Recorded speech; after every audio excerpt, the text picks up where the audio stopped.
Yeah, we'll just go one by one, go this way, and then we'll start over. Okay, sounds good. All right. Well, When you're ready. No pressure. As your resident hype man, Yes, please. San Diego to here, I thought of the perfect question, so everyone's zooming on his face. It's a lot of pressure. Yeah, it's a good one. My opinion, no one does villain dialogues like you and villain diatribes like you. Okay. So what was it like to step in to do that with Megatron in Transformers 25? Because that opening that book with that was second to none. Thank you. I mean, I have to give credit to Jorge Corona for illustrating that story and really like bringing the power and fury of Megatron to life. But I don't know. I think to start our run on the book, it just seemed like a good time to key in on Megatron and kind of restate, kind of what was going on and give him like a marquee moment. Thought it'd be fun if he was punching Devastator. It's possibly pushing his strength a little bit too much, but I thought it was worth the moment. But yeah, I just wanted to kind of define that character. He hasn't been in the book very much. He showed up towards the tail end of Daniel's run, and I think he's a huge part of the core of what makes Transformers Transformers, and that relationship between him and Optimus Prime is definitely something that's going to be a core aspect of the book going forward, and it seemed like a nice time to feature him. Love it. Cool. Hey, Terrell, Big O About Media. It's been like a year since we last had a conversation about, the whole... I've missed you so much. Thank you. The Energon Universe. How have you guys been, I guess, like, keeping this all together? Obviously storyboards and stuff like that without, like, crossing wires. Like, hey, did we forget that this character wasn't supposed to be here? Like, and how's the reception for, everything been over this past year for everything you've done? Reception is good. The line is still very strong. We hit some really crazy numbers with Transformers 25. The sales more than doubled for that issue, which, when you're hitting your 25th issue to have and the sales on Transformers have been high across the board, so that's a big number.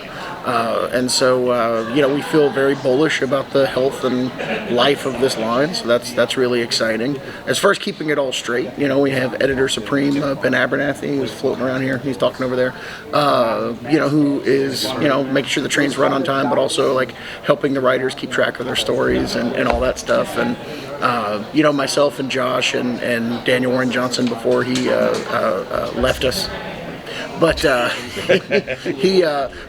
we're all fans of each other's books, and so it's easy when it's a small and manageable line, and we're all reading each other's issues and talking about them, and asking questions about them and things like that. And so we're all like constantly talking about the little details and making sure that everything is tightly plotted and working. Shared universes are a lot of fun. I think there's nothing that's a bigger bummer in comics than when you're reading a shared universe and you're like, wait a minute, that guy can't be doing that because they established this in this other book, and it's always upset me as a fan when companies are like, don't worry about it. We're trying to be very very deliberate and make sure that our universe holds together in a really cool way. So we do put a lot of effort into that. So it definitely bothers me, like when don't follow your own rules. Like you can't establish a certain level of time travel and then just decide next issue you're gonna throw that away. I'm just giving that as an example, but thank you. I appreciate you for keeping it in order. Cool. Kind of Nerd Initiative. The Energon Universe is now 2 years old and doing fantastic work all across the board. For each of you, what has been your favorite moment as a creator or a fan? I'll go first to let you guys think of your answer, I guess. Thank you.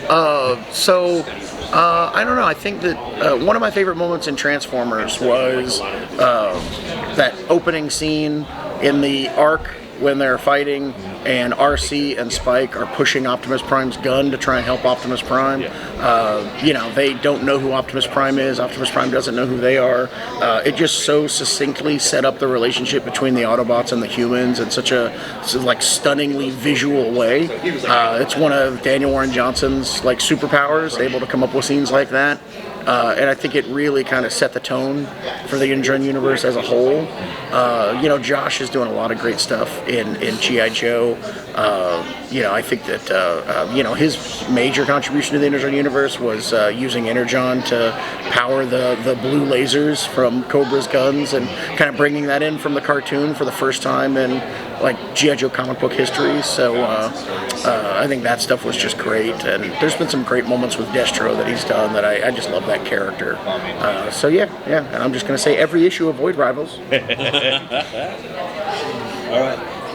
I think, I mean, as a fan, just the start of the book, just having Daniel doing that for first arc, like, just immediately hooks you up into the series, and then getting to work with him. I think there were 2 moments that I was like, oh my god, which was when we brought back Jetfire, and then he's trapped in his vehicle mode, and basically is like, I cannot see the stars, and like that whole moment just destroyed me emotionally. And then later on, I mean, obviously there was a lot of like cathartic moments at the end of the run, but the My Boy moment where like Optimus is with Sparky, and that was another one that I was like reading the script and I was like, I better nail this, because this has such weight to it that it was really important for me to make sure that everyone else would read it the way it was meant to. So I think that was the best part about working behind the scenes, and then getting to work on our patent kind of Megatron moment, where it was just like, how can we make this guy as imposing as he can be? So again, it's just fun. It's also robots punching each other. So I mean, I guess my favorite part so far that I've been able to be part of is maybe Skexoid's like journey. It's like a side story for the main arc, but I've always been able to spend a little more time on those scenes, and I really like.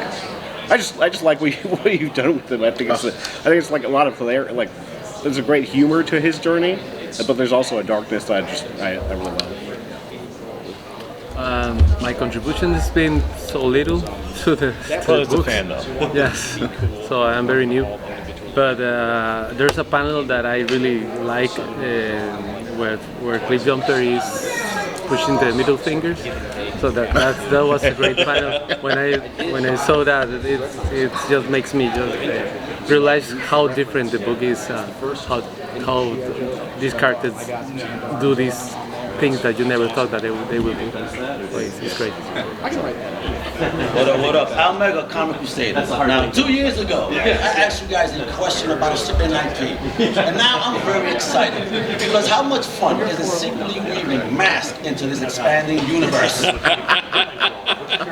Or full-blown crossover chaos. What is going on? I mean, not so secretly weaving, but I guess for a while secretly. It's cool. It's great that Hasbro's allowing us to use those characters to kind of expand the Energon Universe and add some different characters that aren't necessarily from G.I. Joe and Transformers, and I like that they're showing up in G.I. Joe and Transformers like naturally and organically, and it's not like this it's not like this concerted effort to like, okay, we're going to launch this M.A.S.K book and you're going to read these, like making them a part of the universe, making them integrated, interacting with Transformers and G.I. Joe characters as if it's completely normal for them to be in this universe. The goal is that this Energon Universe feels like a Marvel universe or the DC universe, where you can have Silver Surfer show up and Doctor Strange show up, and maybe they don't have a book at the time, but they are a part of the universe. And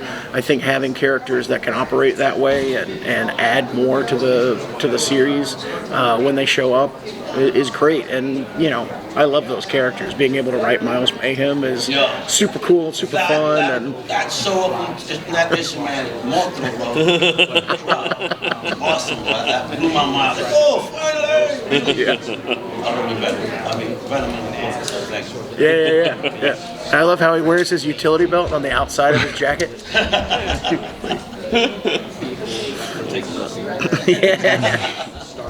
Chapter Dev Comic Watch.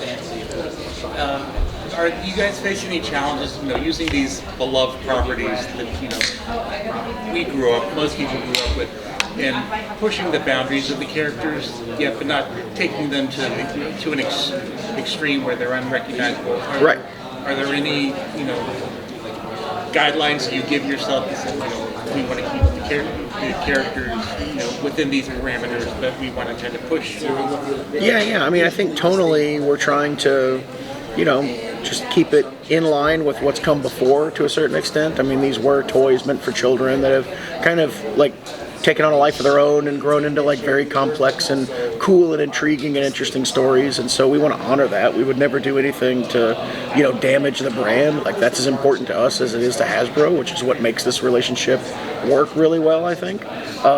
You know, and Hasbro is not new to like doing comic books, and so they have been you know, they've been really great with like working with us and knowing what it is that we're trying to do, and it's a really great relationship, and we're doing a lot of cooperation. That's really cool. But yeah, I mean, we are trying to show these characters in a new light, put a fresh coat of paint on them, do some cool stuff with them that people may not expect. We're not really pushing the boundaries into like mature storytelling, so you know, I don't think that kind of stuff is necessary. And also trying not to make the characters something they aren't. Right, right. I mean, it's important to us that, you know, when Cliffjumper is talking and behaving, that's a Cliffjumper that you recognize, and there's a history to that character that you feel is being paid tribute to, and you know, there's 1,000 different characters, but we are working very hard to make sure that that's the case with every single individual character. It's funny you say that. You mentioned a comment about, you know, it's just robots like, you know, punching each other, but you guys have put in the painstaking effort to essentially put the skin over the robots and make them feel like real people, real characters. And like I said, nothing in real life really affects me emotionally that much, but when I'm reading fiction, I'm vested into these characters. So I'm waiting for that next issue to hit the shelf. I want to know like what's going on. This is television appointment comic book for me, and you guys have been doing an incredible job like making these characters feel as real as possible. Very cool. Can I ask Dan a question real quick? Sure. Dan, your art always hits like a Michael Bay moment, but with storytelling soul. So how do you keep that balance with illustrating epic robotic warfare? I can say one character. I don't know. I don't see myself like trying to. I just try to finish the page, my work for the day. He's too humble, man. You're a monster. It's a real problem. But I appreciate that you think it's I don't know. These characters are Usted no conoce los transforma de esa manera. ¿De verdad? Oh, come on, papi, por favor. Pero un moto tú dibujas brutal, fíjate, bro. It's fanatic. No, I've been a fan, and it's an honor to be able to draw the characters. So I just do it with pleasure, and with my kids at my side. They are asking me questions about what's the new robot that I'm drawing, because they like the Transformers, but they don't know so much. So they are learning with me while I'm reading Robert's script. So it's very fun. It's a very different Dan Mora behind closed doors. He speaks of himself in the third person. So it's like, Dan Mora is here. Someone bring Dan Mora a water. Dan Mora is the greatest. What's on your writers? Like that you guys like when you go from con to con? What are your necessities that you make? Only brown M&Ms, which is weird because most people don't like those. Well, it's less artificial coloring, right? I think we're wrapping up soon, but I was going to ask everyone. Slip another one in. Yeah, who knows? I'll slide it in. You guys obviously a big shake-up in the Energon Universe, you know, rotating. Is it, you know, new names, new faces? Is it bittersweet to say goodbye to like Void Rivals for you, obviously, for example? I'm not saying goodbye to Void Rivals. You've got bad information. Sorry. But to kind of go, you know, jump on different projects with everyone, is that like a bittersweet mixed with, you know, an excitement to kind of take on new characters? I mean, personally, yeah, I was very upset that Daniel Warren Johnson's run was ending. I would much rather be reading a Transformers comic than writing one. As much as I am having fun, you know, it was just a joy every month as a fan to be able to sit down and read that book. That said, you know, I've loved Transformers for as long as I can remember, absolutely dying to, you know, get to work in this universe and write that stuff. And, you know, it's yeah, it is a little bit bittersweet, but I am very excited about it. And now that I'm writing Transformers and Void Rivals at the same time, like, I'm just getting more Energon Universe, which is really cool. And now I feel like I'm just going to keep talking and make this as long as possible, because I can tell we're trying to change tables and Shannon's getting annoyed. Yeah. But And I would like you know, to say, it just really, you know, I love working with these guys. I'm gonna miss Jorge Corona, you know, but yeah, it's great. Connor's the best. Thank you.